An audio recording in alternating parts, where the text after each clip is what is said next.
আবু সাইদ বুক পেতে দাঁড়িয়েছিল। সে ভাবেনি পুলিশ তাকে গুলি করবে, তাই প্রথম গুলিটা খেয়ে সে হতভম্ব হয়ে কেঁপে উঠল। তার বিশ্বাস হলো না ওই প্রান্তের পুলিশ তার মতোই কথা বলে, তার মতো দুবেলা ভাত খায়, একই মাটির গন্ধ গায়ে। কেঁপে উঠেও আবার পা শক্ত করে দাঁড়ালো, না হলে বন্ধুরা কি বলবে। একটা গুলির আঘাতে সে পড়ে গেছে, গায়ে শক্তি নাই। আড্ডায় বন্ধুদের পরে গর্ব করে বলবে, দেখেছিস তোরা কেমন বুক চিতিয়ে বাঘের মতো দাঁড়িয়েছিলাম। আবু সাইদ আবার কেঁপে উঠল, কারণ আরেকটি গুলি চোরা হয়েছে তার বুকে। এই পর্যায়ে তার নিজেকে ধরে রাখতে কষ্ট হয়ে গেল, তবু সে প্রাণপণে চেষ্টা করতে লাগলো। তার রোগা পাতলা শরীর, অস্পষ্ট শরীরে এত শক্তি কোনো কালেই ছিল না। হঠাৎ মনে পড়ে গেল সে দরিদ্র ঘরের ছেলে, যার মাসের টিউশনির টাকা পাঠালে গরিব মা বাবার খাবার জোটে। সে 5-এ বৃত্তি পেয়েছিল এবং এটিও বৃত্তি পেয়েছিল। ভাইয়ের হয় নাই, আমার ভাইয়ের এত মেধা ভাই।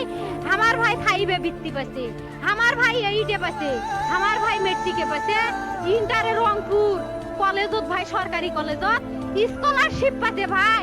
বাপে আমার খুশিতে কান্দিছে ভাই। হাই রে, স্কলারশিপ পাতে ভাই। আমরা মূর্খ মানুষ জানি না এত মেধাবী ছাত্র ভাই কি জন্য সরকারে মারার অনুমতি দিল ভাই, কি জন্য?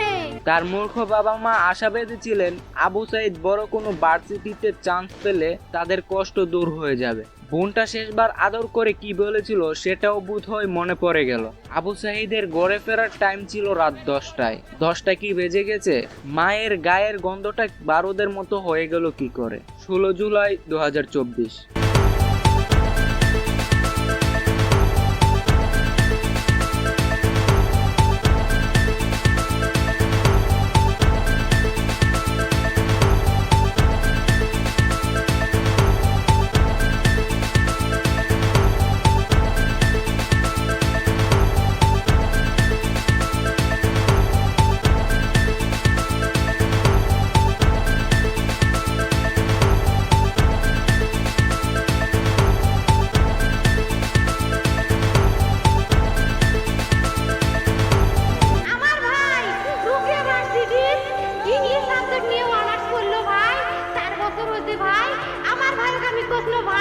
বিসিএস করে ক্যাঙ্গেরি ভাই, তোরা না করেন তো কয় শুনি এটাই এই একটা পরীক্ষা চাকরি হোক, মুই চেষ্টা করি হোক, মুই তোর আশাটা চেষ্টা করি দেখি করেন ভাই। মুখ ভালো লাগে মাইন্ডে যখন বিসিএস এর কথা কয়, বুঝ বল যেটা কাটি উঠে ভাই। হাই রে ওরা ক্যাঙ্গেরি করছে, তোরাও ভাই করেন তো, তোমারও না মেলা মেধা হোক, শুনি মুই করি।